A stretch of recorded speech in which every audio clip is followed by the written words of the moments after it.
It was supposed to be just another birthday party.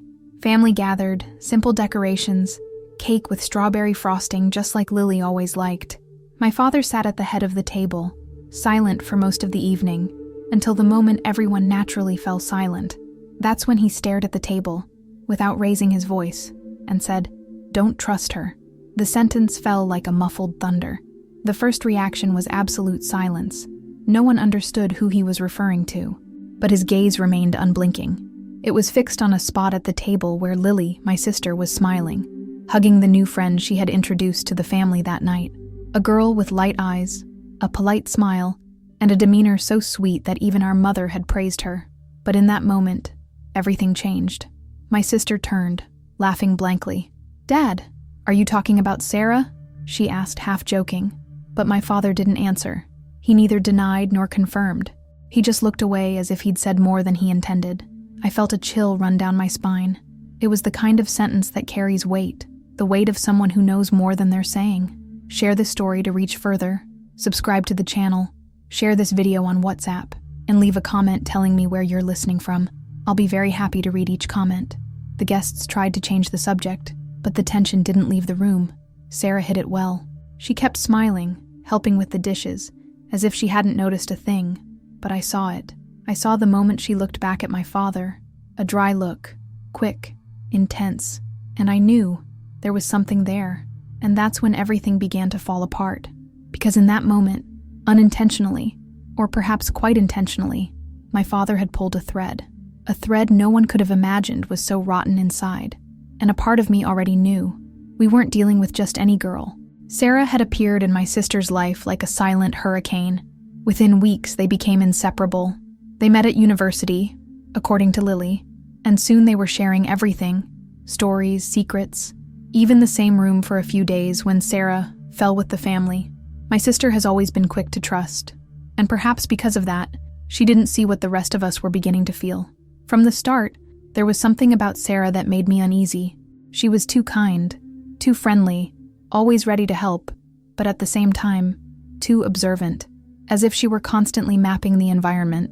She knew too many details about our family in a short space of time. She knew where we kept our keys, what time our father left for work, even the name of the nurse who took care of our grandmother months ago. But no one wanted to appear paranoid. After all, Sarah was good, or so Lily said. Our mother, always concerned with appearances, loved the idea of seeing her daughter with educated and sophisticated friends, and Sarah knew exactly how to fit in, always well-dressed, her voice low, her compliments well-timed.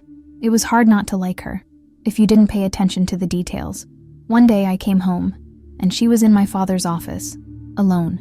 She said she was looking for a charger, but the computer was on, and the drawer where he kept confidential documents was open. I didn't say anything. I just stood there, watching as she composed herself with frightening speed and left with a forced smile on her face. And now, in the middle of that party, with my father uttering that enigmatic phrase, everything began to make sense. Her looks, her disguised questions, her small gestures. Something about her was false, and I knew, deep down, that my father had seen what no one else wanted to see. After dinner, my sister tried to act like nothing had happened. But I know Lily. When she laughs too much, it's because she's trying to hide how hurt she is. She locked herself in her room with Sarah and left the rest of the family in the living room, trying to pretend that my father's words weren't ringing in everyone's heads. But they were. The truth is, no one knew what to think. I went to my dad later, after everyone had left. He was in the garage, sitting alone with a bottle of beer, staring at the ground. "Dad, why did you say that?" I asked. He took a moment to answer, and when he did, his voice was firm but low. Because I saw her eyes, it gave me chills. "She's not here just for your sister, son. That girl is hiding something." He told me that weeks earlier, he'd seen Sarah going through the office files when no one else was home. He said he'd kept quiet because he wanted to observe more. He thought maybe she was exaggerating, but he started noticing strange behavior. Quick calls that she'd hang up on when seen, deleted messages on my sister's phone, too many questions about our routine, about money. She's using Lily, but I still don't know why. The confession shocked me. My father is a man of few words but very observant, and if he went to this length, it wasn't on a whim. It was for protection. Still, He couldn't just accuse someone like that, without proof. We needed to tread carefully. The problem was, my sister was deeply involved, and any misstep could turn her against us. That night, I couldn't sleep. I kept thinking about everything Sarah had ever done and said. I tried to remember every detail that had slipped my mind, every small gesture that had previously seemed harmless. I began to see a pattern, and what frightened me was that it all pointed to something bigger, something that went beyond friendship. This wasn't just someone seeking attention, it was planned. The following weekend, Lily went to sleep over at a roommate's house. Sarah stayed over at ours, something that was becoming common. But that night, something inside me made me act. I waited until everyone was asleep, and then I went to Sarah's guest room. The door was ajar, and she wasn't there. The room was empty, but her suitcase was open. Curiosity overcame fear. I looked around, took a deep breath, and went to my suitcase. Inside were folded clothes, books, and a small wooden box, locked with a simple latch. My heart was pounding so hard I almost didn't hear the distant creak of the back door. I picked up the box and carried it to my room. The feeling that I was about to discover something very wrong grew with every step.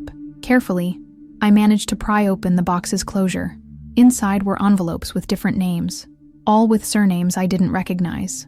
A few checks, copies of documents, cards with numbers scratched out, photos, and at the bottom of the box, a contract, an inheritance agreement, with my grandmother's name on it. And the strangest thing, Sarah's name was there too, but she was never part of the family. I froze. It didn't make sense. How could someone who appeared in our lives 2 months ago have an inheritance contract signed by our grandmother, who passed away 3 years ago?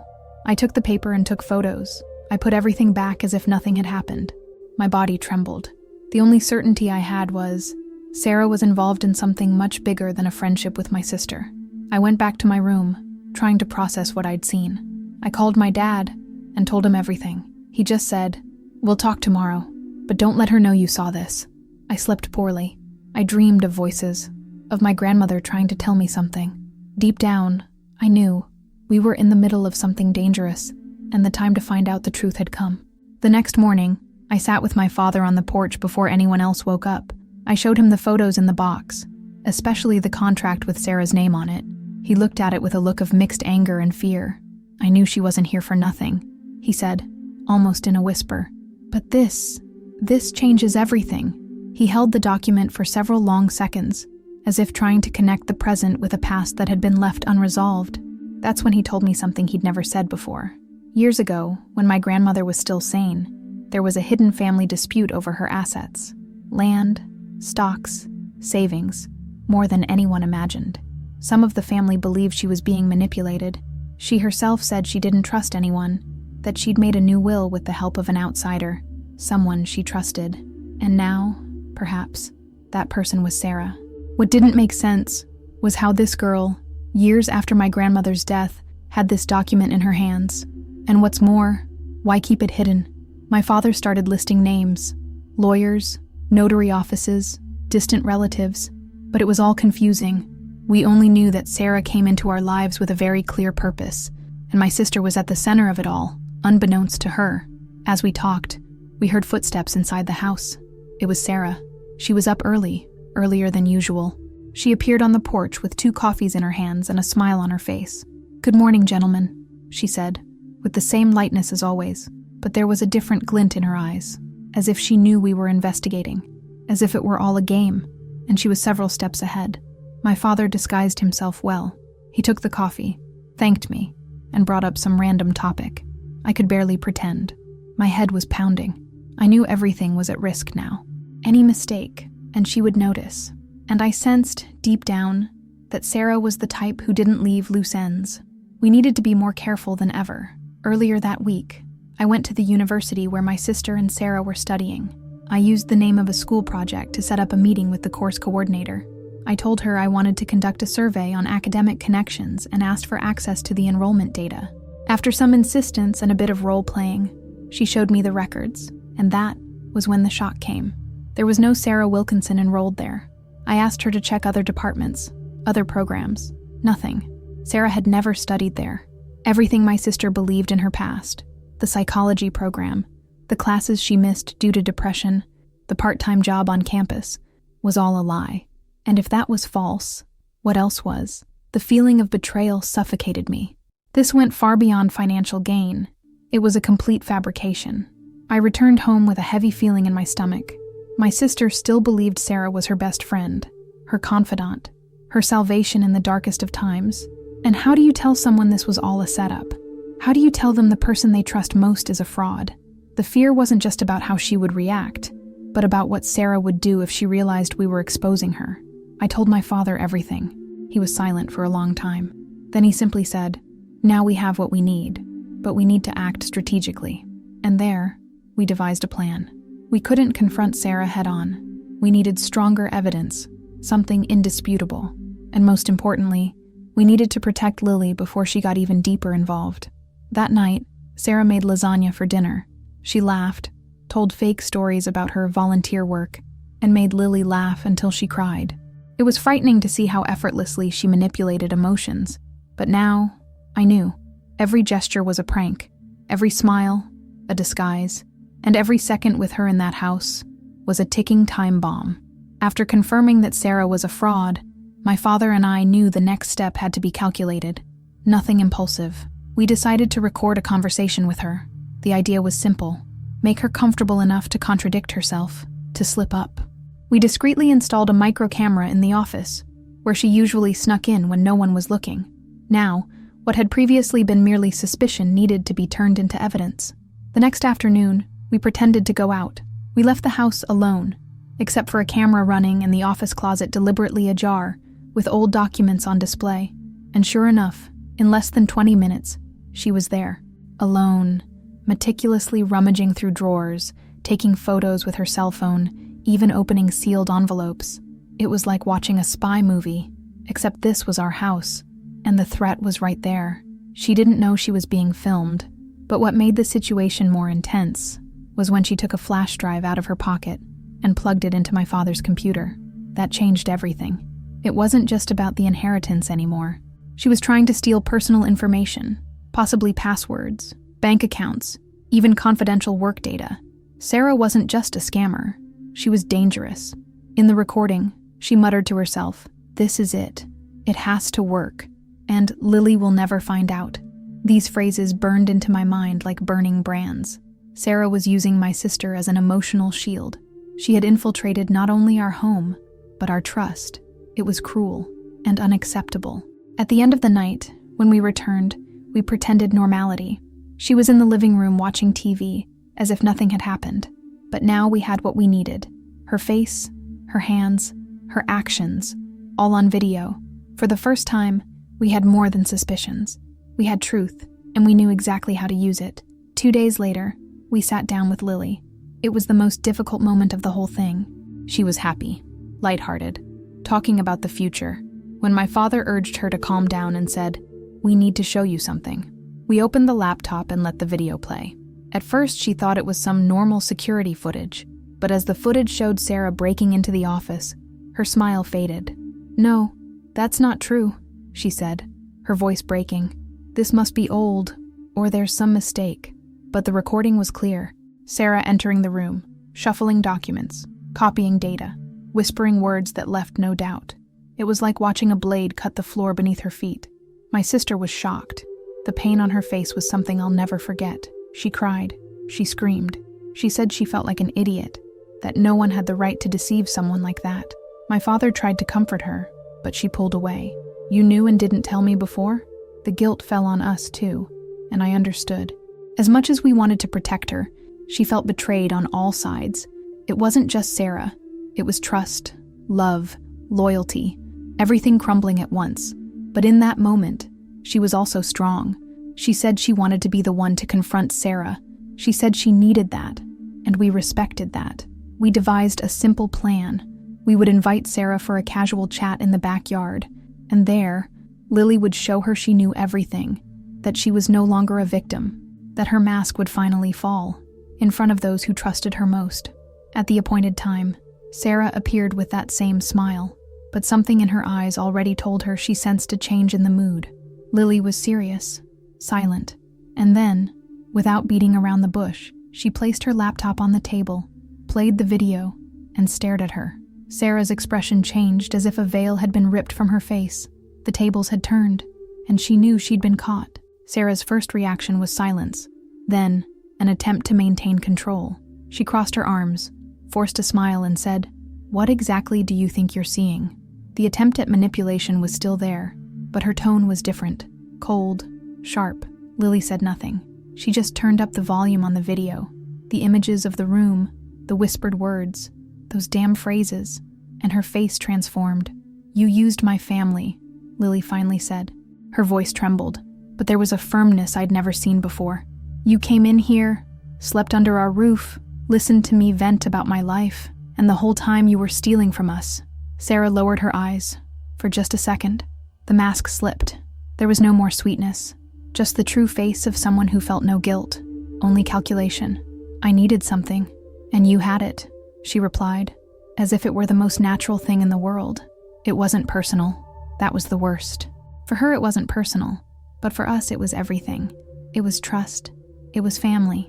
It was home. And now, every corner of the house felt dirty, contaminated by lies. I took a step forward, but my father held me back. "Leave it. She's already lost." We called the police. We had the recordings, the inheritance documents, the university records proving she wasn't who she said she was. Sarah didn't resist. She just looked at my sister one last time and said, "You trusted me because you wanted someone. I was just that person." And in a way, that hurt even more, because it was true. Lily wanted to feel loved so badly. She didn't see the danger. When I saw her being taken away by the police car, I didn't feel anger. I felt relief and a strange emptiness, because even knowing how much she'd lied, part of me still couldn't understand how someone could do it so coldly. And my sister, she stood there, watching the gate close, as if part of who she was had gone with that woman. After the arrest, the house felt too quiet.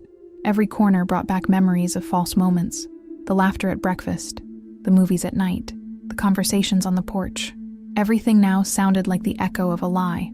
My sister locked herself in her room for 2 days. She wouldn't speak to anyone, and not because she still loved Sarah, but because she felt ashamed. She felt like she had let all of this happen right under her nose. It was my mother who managed to get in first. She brought tea, like she used to do when Lily was a child. She sat on the edge of the bed and said nothing. She just stood there, and slowly my sister broke down. She said she felt stupid, that she didn't understand how anyone could be so convincing, and most importantly, that she doubted herself now. If I messed up with her, I can mess up with anyone. That night, we all ate dinner together, in silence at first, until my father said, "Making mistakes out of trust isn't weakness, it's a sign of a good heart. But learning to be suspicious when something's wrong, that's maturity." That sentence lingered in the air for a few seconds, and it was as if everyone breathed again, not to erase what had happened, but to begin living despite it. Lily decided to return to therapy, and she started writing in a journal. She said she needed to record everything, not to remember the pain, but to never again lose her instinct, the same instinct she'd ignored because she wanted so much to believe in someone. Now, she wanted to sharpen it, to be someone you listen to before giving in. It was the first step to rebuilding something within herself. Over time, she started laughing again, less lightly perhaps, but with more truth. Trust, once broken, never returns the same, but it can return stronger. And that's what we saw slowly blossom there at home, between short conversations, long silences, and a shared desire to be better, and together. Even with Sarah gone, her presence still lingered over the house like a stubborn shadow. It was as if everything had changed colors. The songs Lily listened to now seemed sadder, breakfasts had less conversation, and even smiles seemed rehearsed. But no one urged us to hurry. We understood. Sometimes what hurts the most isn't the loss. It's the lie that came before it. It was my father who changed the most. Before, he was the man of reason, strict, always controlling everything. But now, he allowed himself to listen more. He was more present, more human. One day he called me to talk in the backyard. He said, "I saw it in her eyes because I was once naive with someone like that, but I never had the courage to tell her."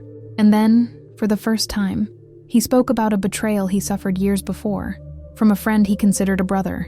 Hearing that added another layer to everything. My father wasn't just protecting Lily, he was reliving his own pain, trying to prevent her from going through the same, and it made me see him differently. not as the harsh, distant father, but as a man scarred by disappointment, now trying to shield the one he loved most. His pain was there too, silent, but real. Lily heard everything later, and instead of closing herself off further, she cried in his arms. She said she felt like she had failed her family, but he replied, "You didn't. You trusted. That's still beautiful, even when it hurts." It was then that she began to let go of the guilt, because it was never her fault. She just wanted to love, and that can't be wrong. Over time, she decided to write about what she experienced. She created an anonymous blog and began telling her story, chapter by chapter, and the comments began to pour in. People who had experienced similar experiences, toxic friendships, emotional betrayals. She began to realize she wasn't alone, that her pain resonated with others, and this began to heal.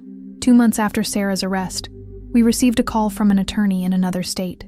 It was about my grandmother's inheritance. He had seen the story in the local media, and Sarah's name appeared in old documents he had. According to him, Sarah had been hired by a distant uncle of ours years ago to try to manipulate and defraud part of the estate, but the plan never came to fruition, until now. The revelation came as a bombshell. The person in question, a relative we'd never met, had tried to revive the plan under a different identity.